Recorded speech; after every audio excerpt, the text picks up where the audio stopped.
Bonjour à tous et bienvenue dans le journal de RTI 1. Voici pour commencer les trois titres. Le projet d'appui à la mise en œuvre de la politique foncière rurale en Côte d'Ivoire, une mission de la Banque mondiale a séjourné récemment dans le pays et présenté aux experts ivoiriens ses conclusions sur l'état d'avancement de ce programme estimé à environ 30 milliards de francs CFA.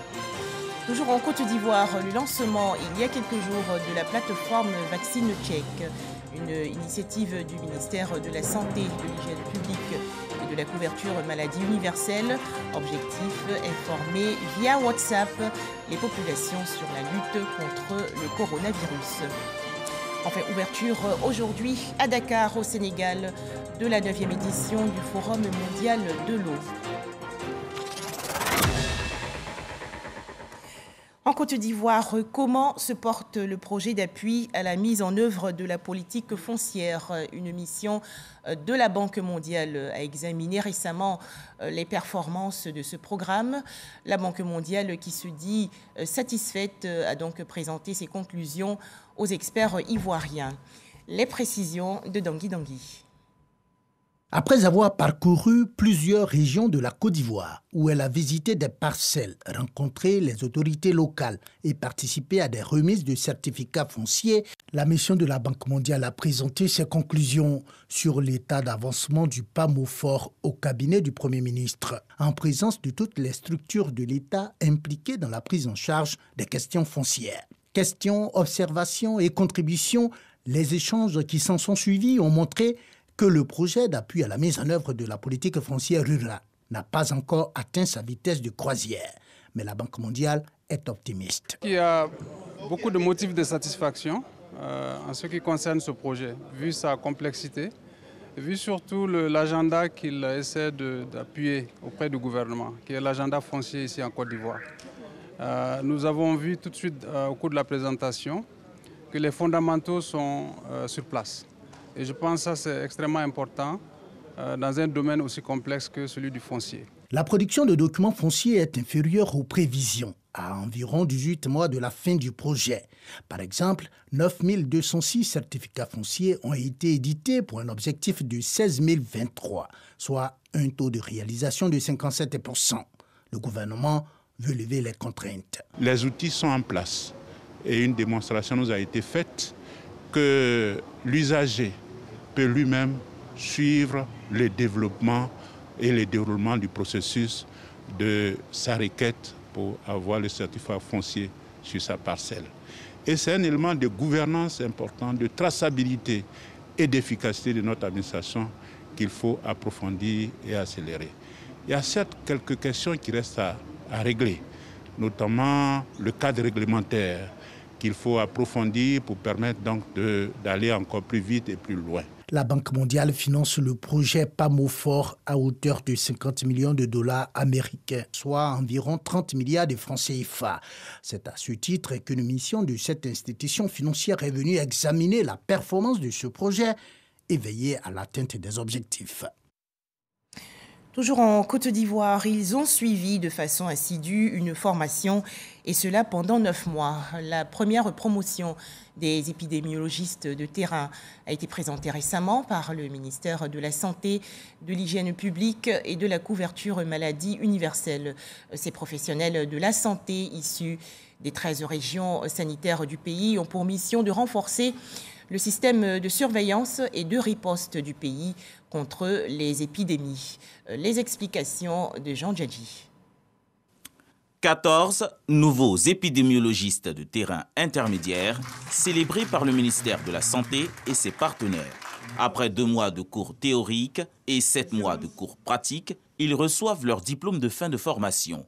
Instruits sur une vingtaine de disciplines, ils auront à évaluer, interpréter le système de surveillance des épidémies et d'enquêter sur des flambées de maladies. Nous serons là d'abord pour prévenir les risques éventuels qui peuvent survenir, détecter les menaces à temps et ensuite organiser la riposte dans nos régions pour pouvoir faire face à ces épidémies. Les candidats diplômés des régions sanitaires choisies sont situés au niveau des zones frontalières de la Côte d'Ivoire. Elles ont été priorisées du fait des risques accrus dus aux épidémies qui sévissent dans les pays voisins, notamment la Guinée. Le phénomène des épidémies fait obligation à tous les pays de travailler au renforcement de leur système de surveillance. Désormais, la Côte d'Ivoire a tous les 3 niveaux de formation des épidémiologistes de terrain.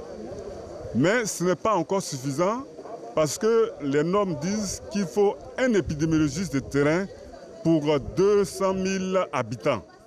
Et nous sommes loin encore du cadre. Mais nous nous félicitons de ce que nous avons 14 épidémiologistes qui ont été formés dans les 14 districts frontaliers. La formation de la première cohorte des épidémiologistes de terrain intermédiaire en Côte d'Ivoire a débuté en juin 2021.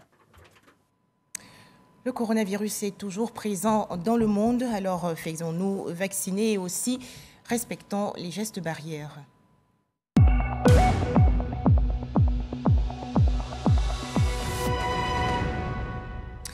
Et pour lutter efficacement contre le coronavirus en Côte d'Ivoire, le lancement de la plateforme VaccineCheck, une initiative du ministère de la Santé soutenue par ses partenaires techniques. Objectif, lutter via WhatsApp contre la désinformation, la rumeur et surtout l'hésitation vaccinale. Pour en parler, Abou Sanogo.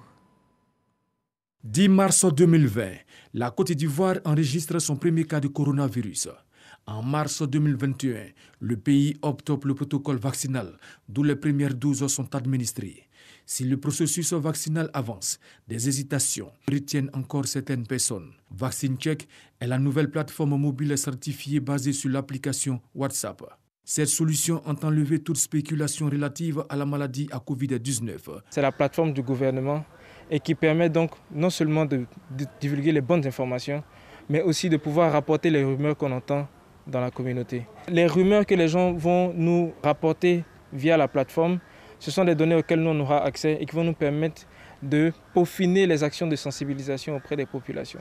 Cette plateforme, la première du genre en Côte d'Ivoire, dont l'initiative est portée par le ministère de la Santé, de l'Hygiène publique et de la couverture maladie universelle et des partenaires au développement, est disponible sur WhatsApp.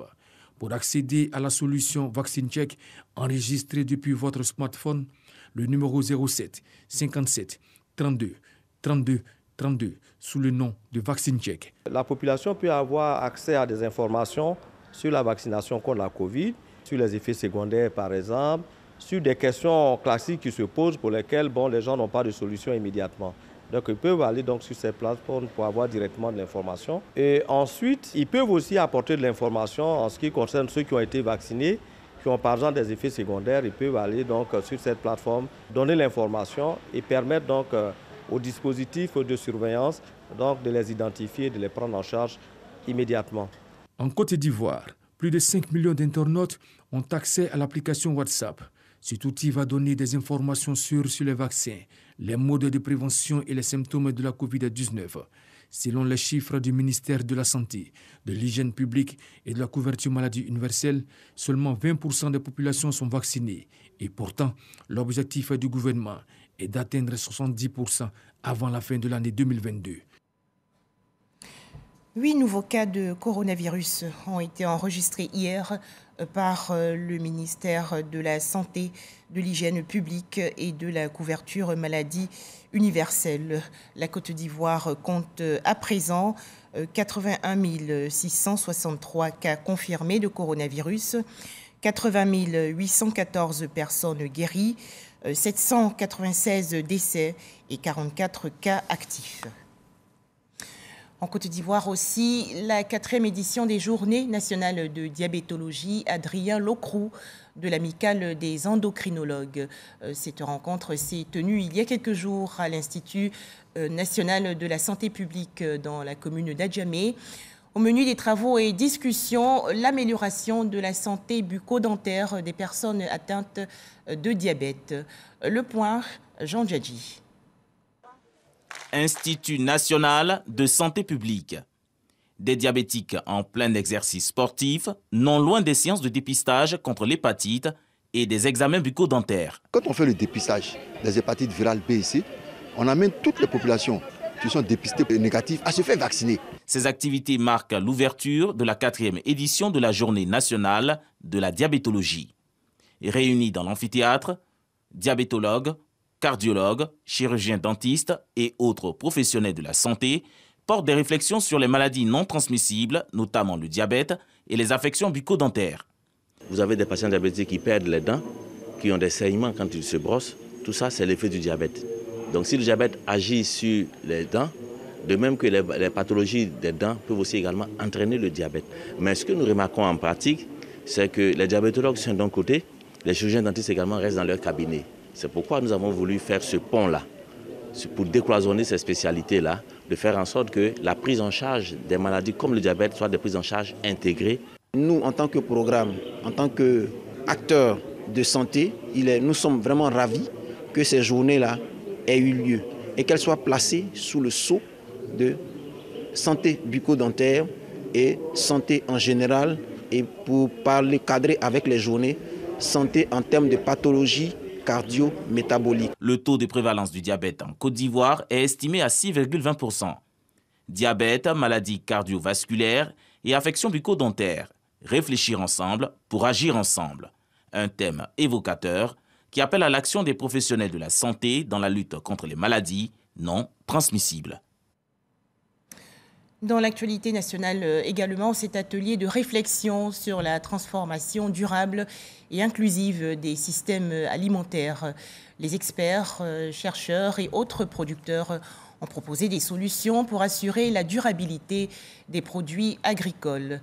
Les explications de Didier Nguessan. Garantir la sécurité alimentaire, quelles que soient les saisons ou les fluctuations sur le marché. Pour assurer une offre alimentaire durable, les experts en nutrition et production agroalimentaire apportent leur contribution. Insuffisance des innovations dans le secteur agropastoral et halieutique ou coût élevé des technologies d'irrigation, des faiblesses qu'il faut juguler. Il est important que nous allions au niveau infranational aussi pour voir les réalités. Les réalités sont en Corse, dans la communauté, sur le terrain. Une fois le document sera enrichi, nous allons élaborer une feuille de route pour des systèmes alimentaires performants en Côte d'Ivoire. L'Union européenne et l'Organisation des Nations Unies pour l'alimentation et l'agriculture s'impliquent sur la durabilité des offres nutritionnelles. Toute la chaîne qui va du producteur jusqu'au consommateur et tous les acteurs qui interviennent dans cette chaîne-là sur la transformation. On a des prix du blé qui ont doublé en un an, c'est 420 € la tonne, on n'a jamais vu des montants aussi élevés. Et vous le voyez aujourd'hui au niveau du pouvoir d'achat et des prix du pain, du blé et autres produits issus des farines qui augmentent. C'est l'évaluation des systèmes alimentaires en Côte d'Ivoire pour voir justement s'il y a des endroits de fragilité dans le système qui mettent en danger la sécurité alimentaire. Quand on transporte des aliments sur des grandes distances, comment on s'assure qu'ils sont toujours propres à la consommation pour le consommateur final. Ça permettra effectivement au gouvernement ivoirien de mieux ajuster ses politiques. L'accès des populations à des aliments diversifiés, sains et nutritifs et le renforcement des programmes d'éducation nutritionnelle sont quelques pistes à explorer. Un tout autre sujet à présent, ce programme vise à freiner la dégradation de l'environnement sur les sites de mise en œuvre du bassin du Gourou et à accroître l'activité touristique. Il s'agit du projet de sauvegarde et de valorisation de la baie de Cocody et de la lagune Ébrié. Alors, où en est ce programme? Les détails, Serge Colléa. 55%, c'est le taux d'avancement des travaux de la coulée verte du Banco. À terme, le projet va favoriser la préservation et la restructuration de l'environnement dans le bassin du versant de Gourou.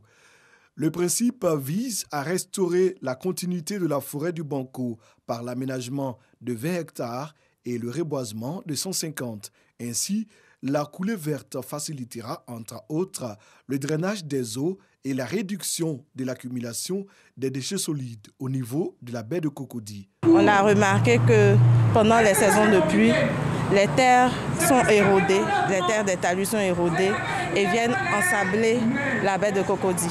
Donc avec ce projet, ça nous permettra d'avoir moins de sédiments qui arrivent à la baie de Cocody et aussi permettre d'embellir le paysage pour le bien-être de la population. Donc ce projet là est très important parce qu'il vient compléter et aussi sauvegarder ce que nous allons réaliser au niveau de la baie de Cocody. Sur le chantier des travaux d'aménagement de la coulée verte, de nombreux travailleurs se côtoient au quotidien. Des campagnes de sensibilisation et de prévention sur le VIH-Sida et la COVID-19 sont initiées périodiquement. Les ouvriers sont informés sur les risques liés à ces pandémies et les mesures de prévention.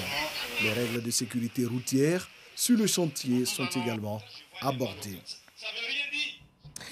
En image, l'ouverture aujourd'hui à Dakar, au Sénégal, du sommet mondial de l'eau 2022 autour du thème « La sécurité de l'eau pour la paix et le développement ». Cette rencontre va s'achever le 26 mars prochain. Objectif, améliorer l'accès à l'eau potable des populations du monde. Retour en Côte d'Ivoire et direction Tiémélécro dans la région Est. Bientôt, un plan de développement pour cette localité. Les autorités préfectorales ont en effet créé un cadre de réflexion, d'échange et d'action. Les explications de Godefroy Okambawa. Tiémélécro est une localité érigée en sous-préfecture depuis 1986. Malgré les potentialités dont elle dispose, la ville a encore du mal à décoller. Problèmes de route, écoulement difficile des produits agricoles. Avant, nous, les femmes, là, nous portions bagages sur nos têtes pour venir vendre ici. Maintenant, là, quand on a eu route de Démocratie, c'est ça qu'on a cessé de venir vendre ici. Mais maintenant, là, rien ne bouge. Il n'y a plus de train, tout ce qu'on fait, ça arrive dans nos mains. Les populations de Tiémélécro ont du mal à comprendre ce retard dont souffre leur ville. Et pourtant, la localité jadis prospère était promise à un bel avenir. Face à cette situation qui persiste, le sous-préfet de Tiémélécro, en poste depuis 2 ans, a décidé d'agir en mettant en place un cadre de réflexion, d'échange et d'action. Inzi Donatien Maurice a réussi à rassembler les cadres, les présidents de mutuelles, les chefs issus des 21 villages qui composent la sous-préfecture. Ensemble, ils ont décidé de fédérer leurs énergies pour le développement de Tiémélécro. Nous avons des atouts. Et au nom de ces atouts, nous avons les ressources humaines, notamment la qualité de cadre dans la localité. Il fallait donc faire en sorte de les impliquer au mécanisme donc, de conception et de mise en œuvre donc, du développement de la localité et profiter vraiment de la qualité qu'ils constituent et pouvoir faire émerger la localité. Les réflexions engagées déboucheront sur l'élaboration d'un plan de développement local pour Tiémélécro.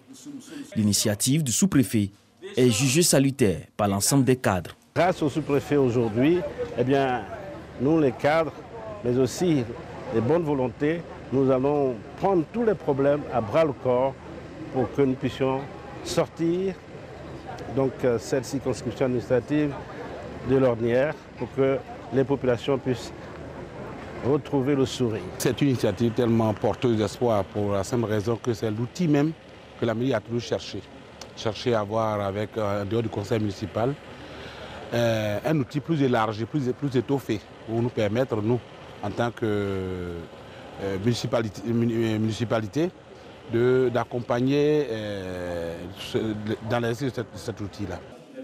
Fini les moments de désillusion. Désormais, tous parlent le même langage, celui de s'unir et d'agir pour le développement de Tiémélécro.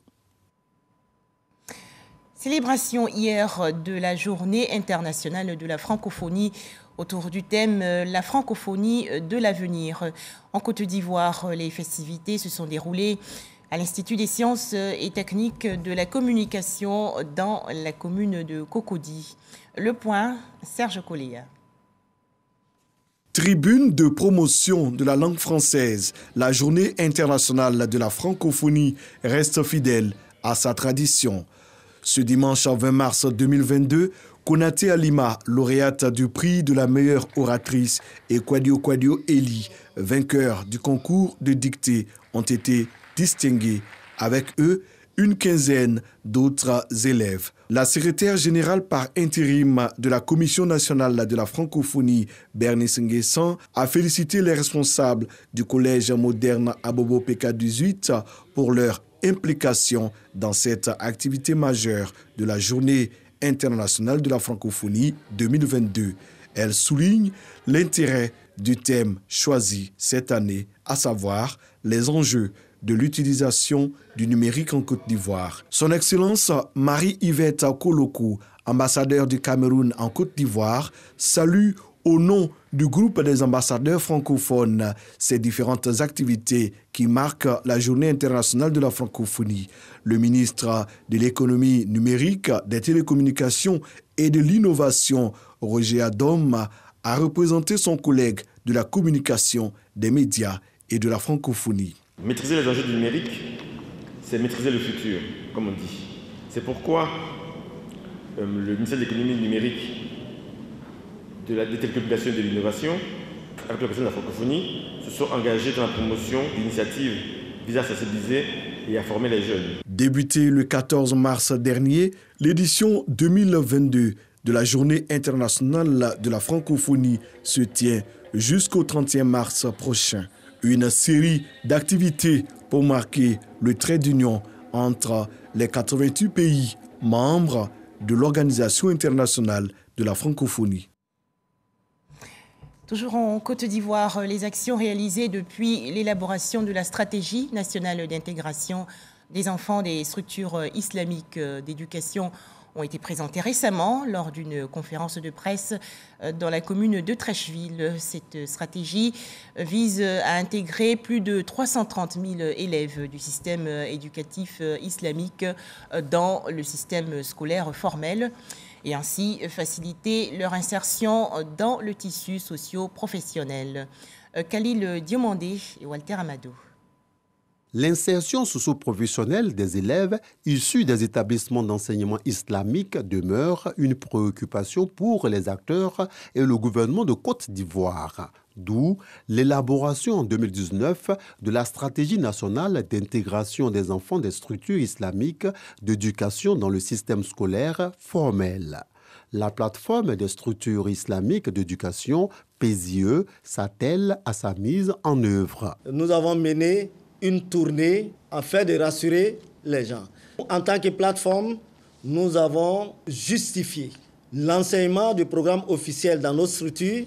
Outre la sensibilisation des acteurs du système éducatif islamique, les parties prenantes de la stratégie nationale sont en pleine exécution d'une importante phase, la formation des délégués régionaux et des enseignants. Nous allons leur apprendre à gérer la classe selon l'approche par compétence. Avant, dans nos structures, l'enseignant était le seul acteur qui devait parler dans la classe. Et après leur formation, je pense que cette habitude va changer.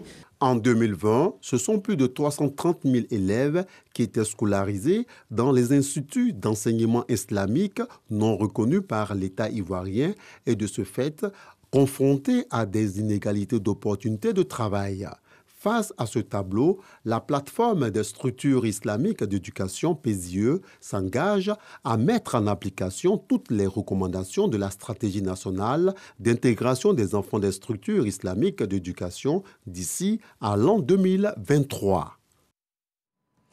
La Sokagakai, la communauté bouddhiste de Côte d'Ivoire, sollicite l'implication des rois et chefs traditionnels pour améliorer le système éducatif.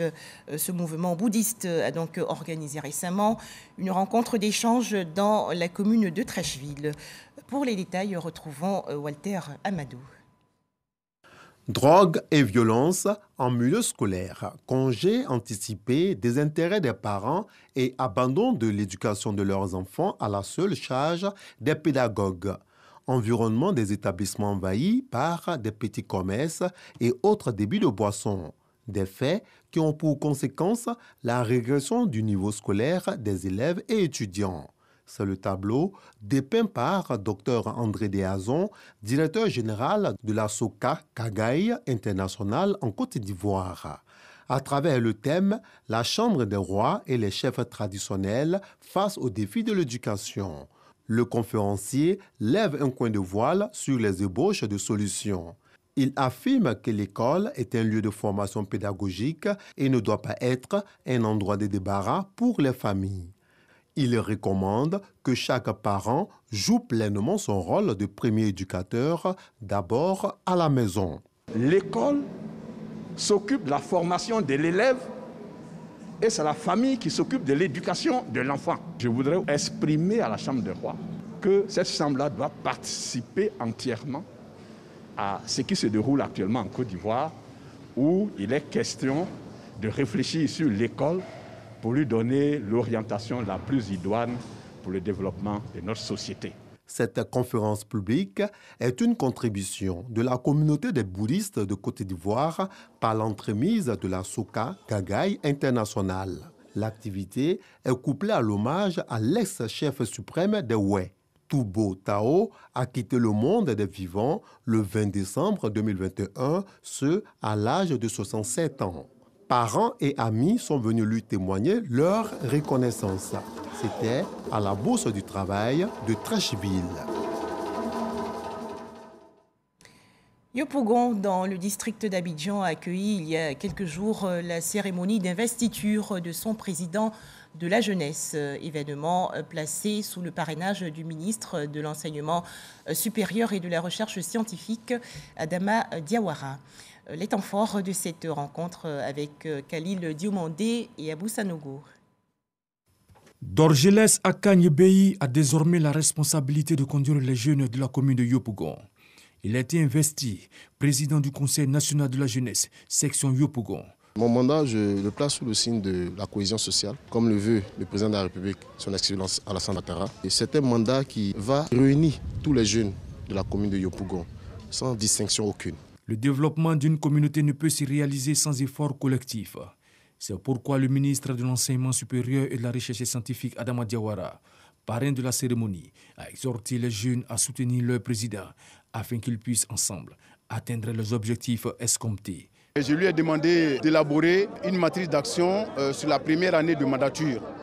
Alors c'est l'implantation du CNJ sur l'ensemble de la commune de Yopougon. Une implantation qui est inclusive, qui fait fi de toutes les barrières.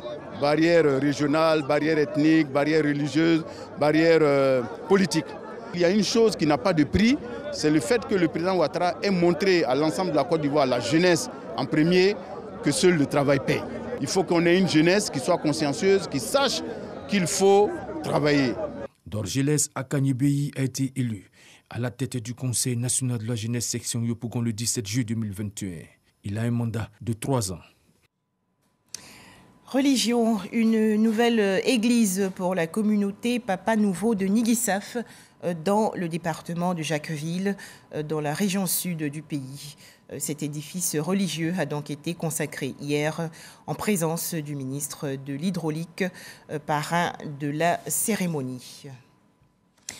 Religion toujours avec des prières dites récemment par la Fédération évangélique de Côte d'Ivoire.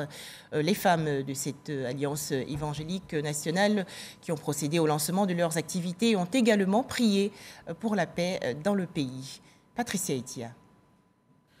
Cette initiative s'inscrit dans le cadre du lancement des activités de la FESI, la Fédération évangélique de Côte d'Ivoire, section femmes.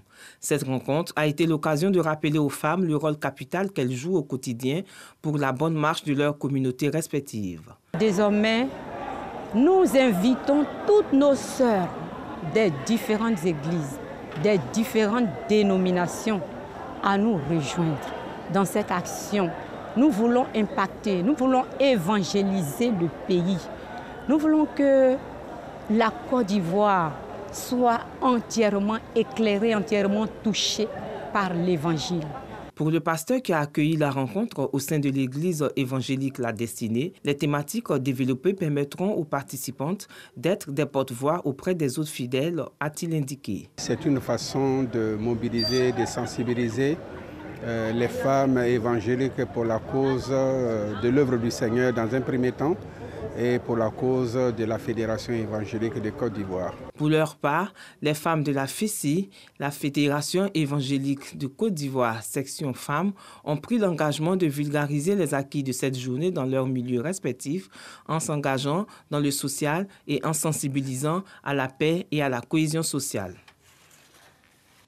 Enfin, en image, la crise russo-ukrainienne. Plus de 900 personnes civiles ont été tuées et 1459 autres blessés en Ukraine à la date du 19 mars dernier. Annonce faite hier par le Haut Commissariat des Nations Unies aux droits de l'homme. Voilà, c'est la fin de ce journal. Excellent début de semaine à toutes et à tous sur RTI 1.